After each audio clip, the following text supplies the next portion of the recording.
नमस्कार. श्री गुरुदेव दत्त. श्री गुरुदेव दत्तांच्या श्री गुरुचरित्र या प्रभावी ग्रंथाच्या अध्यायांचे मराठीमधून कथासार आपण पाहणार आहोत. त्याचप्रमाणे श्री गुरुचरित्र ग्रंथाचे साप्ताहिक पारायण देखील लवकरच उपलब्ध करून देणार आहोत. त्याचा सर्व भक्तांनी लाभ घ्यावा. त्यासाठी आत्ताच आपल्या श्री गुरुदेव दत्त वाहिनीला सबस्क्राईब करा. श्री गुरुदेव दत्त. श्री गुरुचरित्र अध्याय 20. ब्राह्मण स्त्रीची पिशाच्च बाधा दूर केली. ओम श्री गणेशाय नमः. श्री सरस्वते नमः. श्री गुरुभ्यो नमः. श्री कुलदेवतायै नमः. नामधारकाने सिद्धमुनींना विचारले, महाराज, श्री गुरु नृसिंह सरस्वती योगिनींना आशीर्वाद देऊन गाणगापुरास गेले, तरी ते गुप्त रूपाने औदुंबर क्षेत्री राहिले असे तुम्ही सांगितले. त्याचा प्रत्यक्ष अनुभव कधी कोणाला आला का? श्री गुरु गाणगापुरास गेल्यानंतर पुढे काय झाले ते मला सविस्तर सांगा. मला ते ऐकण्याची फार इच्छा आहे. नामधारकाचे असे प्रश्न विचारले असता सिद्धमुनींना फार आनंद झाला. ते म्हणाले, नामधारका, औदुंबराचे महात्म्य किती सांगावे. आजपर्यंत अनेक चमत्कार झाले आहेत, ते सगळे सांगणे शक्य नाही, पण त्यातील एक मोठा अद्भुत चमत्कार मी सांगतो, तो लक्षपूर्वक ऐक. शिरोळ नावाच्या गावात गंगाधर नावाचा एक ब्राह्मण होता. त्याची पत्नी शांत सरळ स्वभावाची होती. कशास काही त्यांना कमी नव्हते, परंतु त्यांना एक मोठे दुःख होते. त्यांना झालेला मुलगा जगत नसे. एक पिशाच त्यांना झालेल्या मुलाला मारून टाकत असे. त्यांना 5 पुत्र झाले, पण त्यातील कोणीही जगला नाही. त्यामुळे ती ब्राह्मण स्त्री अतिशय दुःखी होती. मुले जगावीत म्हणून त्या दोघांनी अनेक नवस सायास, व्रते, उपवास केले. अनेक देवदेवतांची आराधना केली, उपासना केली, पण कशाचा काही उपयोग झाला नाही. त्यामुळे ती पती पत्नी अतिशय निराश, उदास, दुःखी असत. आता यावर काय उपाय करावा? प्रत्येक वेळी मुलगा जन्मास आला असता मरतोच आहे, याचे कारण तरी काय आणि यावर उपाय तरी काय, असे गंगाधराच्या पत्नीने त्याच्या गावातील एका ब्राह्मणाला विचारले असता त्या ब्राह्मणाने त्यावर बराच विचार केला. त्याने अंतर्ज्ञानाने सर्व काही ओळखले. मग तो तिला म्हणाला, तुझे पूर्वजन्मातील कर्मच तुझ्या या आजच्या दुर्भाग्याला कारणीभूत आहे. पूर्वजन्मी तू शौनक गोत्रातील एका ब्राह्मणाकडून ऋण घेतले होतेस. त्याचे कर्ज तू फेडले नाहीस. त्याने तुझ्याकडे अनेक वेळा मागणी केली, पण तू त्याच्या धनाचा अपहार केलास, त्याला फसविलेस. तो द्रव्यलोभी होता. शेवटी त्याने पैशासाठी प्राण सोडले. त्याच्या मृत्यूला तूच कारणीभूत झालीस. त्यामुळे तुला दुहेरी पातक झाले. त्या ब्राह्मणाच्या मृत्यूनंतर त्याची उत्तर क्रियाही केलेली नाही. त्यामुळे तो पिशाच झाला. तो तुझा गर्भपात करतो आणि मुलाचा जन्म झाला तर तो त्याला मारून टाकतो. यातून सुटण्याचा एकच मार्ग आहे. त्या ब्राह्मणाची तू उत्तर क्रिया कर, म्हणजे त्याला सद्गती प्राप्त होईल. श्राद्ध कर्माच्या निमित्ताने त्याच्या शौनक गोत्रातील ब्राह्मणास 100 रुपये दान कर, म्हणजे त्या ब्राह्मणाच्या द्रव्याचा अपहार केल्याचा दोष जाईल. अगोदर तू कृष्णातीरी जाऊन 1 महिना उपवास व्रत कर. तेथे कृष्ण पंचगंगा संगमावर अनेक तीर्थे आहेत. तेथे औदुंबर वृक्ष आहे. तेथे तू औदुंबराची आराधना कर. तेथील पापविनाशी तीर्थात स्नान करून औदुंबराला 7 वेळा पाणी घाल. श्री गुरूंच्या चरणावर अभिषेक करून यथासांग पूजा कर. असे 1 महिनाभर कर. तेथे श्री गुरु नृसिंह सरस्वतींचे वास्तव्य आहे. मी सांगितले तसे केलेस की श्री गुरु नृसिंह सरस्वतींच्या कृपेने तू पापमुक्त होशील. तुला शतायुषी पुत्र होतील. ब्राह्मणाला 100 रुपये द्यायचे आहेत ते नंतर. ही सर्व कर्मे त्या ब्राह्मणाच्या प्रित्यर्थ करायची आहेत. यामुळेच तुझे सर्व दोष जातील. तुझ्याजवळ धन नसेल तर तू चिंता करू नकोस. तू मनोभावे श्री गुरूंची सेवा कर. ते कनवाळू आहेत. ते तुला नक्कीच पापमुक्त करतील. हे ऐकून त्या ब्राह्मण स्त्रीचे समाधान झाले. मग ती औदुंबर क्षेत्री आली. तेथे तिने संगमामध्ये स्नान करून श्री गुरुचरणांची पूजा केली. औदुंबर वृक्षाला प्रदक्षिणा घातली. याप्रमाणे 3 दिवस सर्व काही यथासांग केले.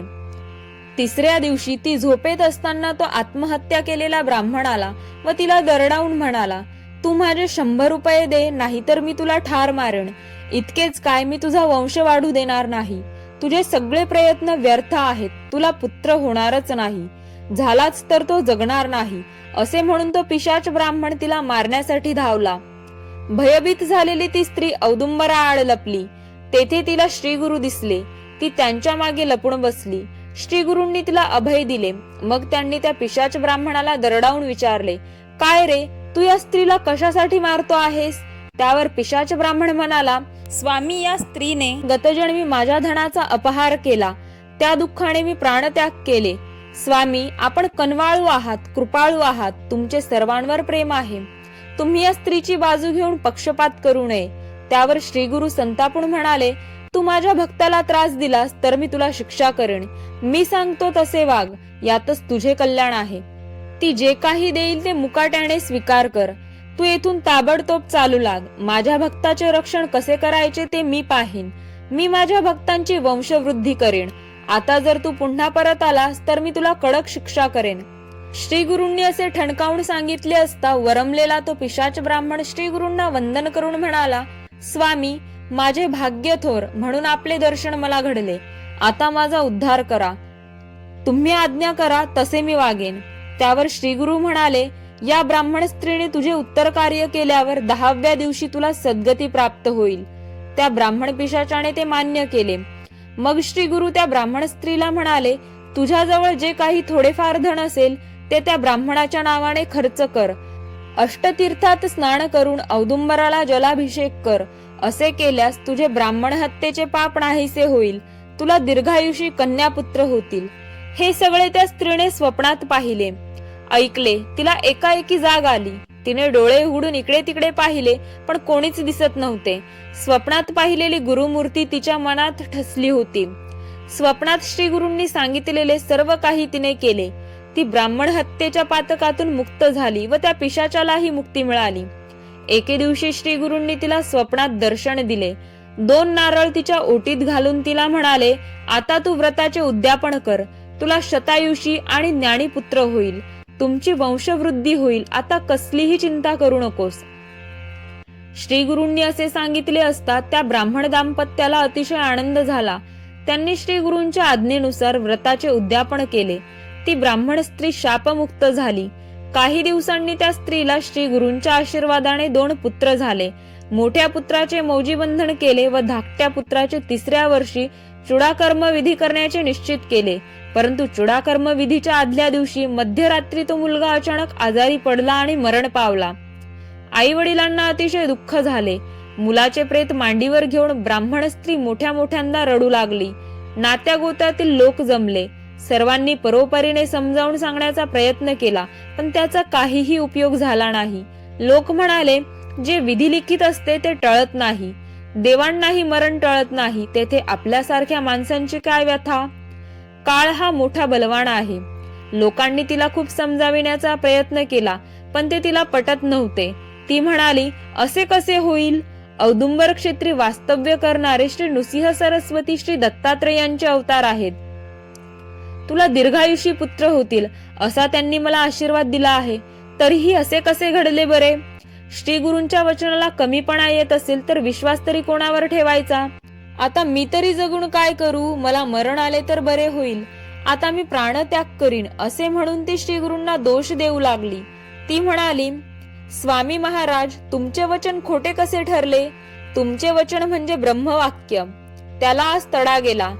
तुम्ही ध्रुवाला, बिभीषणाला वर दिलात, ते तरी कसे मानायचे? तुम्ही माझी उपेक्षा केली आहे. वाघाला घाबरलेली गाय एखाद्याच्या आश्रयाला जावी आणि घात करावा, तसेच हे घडले आहे. रंजले गांजलेले अनेक लोक मोठ्या आशेने औदुंबर क्षेत्री येतात, तुमची सेवा करतात. आता त्यांनी विश्वास तरी कसा ठेवायचा? आता तुमची उपासना कोण आणि कशासाठी करेल? असे बोलून ती अतिशय शोक करू लागली. प्रेताला कवटाळून ती रात्रभर रडत होती. अंत्यविधीसाठी पुत्राचे प्रेत देत नव्हती. आता मलाही जाळा असे म्हणू लागली. लोक नाईलाजाने घरी परत गेले. याच वेळी तेथे एक बालब्रह्मचारी आला. त्याने त्या स्त्रीला शांत करण्याचा प्रयत्न केला. इतकी कथा सांगून सिद्धमुनी नामधारकाला म्हणाले, नामधारका, तो बाळब्रह्मचारी म्हणजे मनुष्यवेश धारण केलेले श्री गुरु नृसिंह सरस्वती होते. त्यांनी त्या स्त्रीला शांत करण्यासाठी जो उपदेश केला, मी तो तुला आता सांगतो. ग्रंथकार सरस्वती गंगाधर सांगतात, हे श्री गुरुचरित्र भक्तिभावाने श्रवण पठण करणारा मनुष्य शतायुषी होईल. या ग्रंथाचे परमश्रद्धेने श्रवण करणाऱ्याला कोणतीही शारीरिक व्याधी होणार नाही आणि झाली असल्यास ती तात्काळ नाहीशी होईल, हे माझे शब्द माना. अशा रीतीने श्री गुरुचरित्रामृतातील ब्राह्मण स्त्रीची पिशाच बाधा दूर केली नावाचा अध्याय 20 येथेच समाप्त. श्री गुरु दत्तात्रेयार्पणमस्तु. व्हिडिओला नक्की लाईक करा. या पुढील भागामध्ये आपण अध्याय 21चा कथासार पाहणारच आहोत. त्यासाठी आत्ताच आपल्या श्री गुरुदेव दत्त वाहिनीला सबस्क्राईब करा. अध्याय श्रवणानंतर श्री गुरुदेव दत्त नामाचा जास्तीत जास्त कमेंट्स मध्ये वर्षाव करा. धन्यवाद. श्री गुरुदेव दत्त.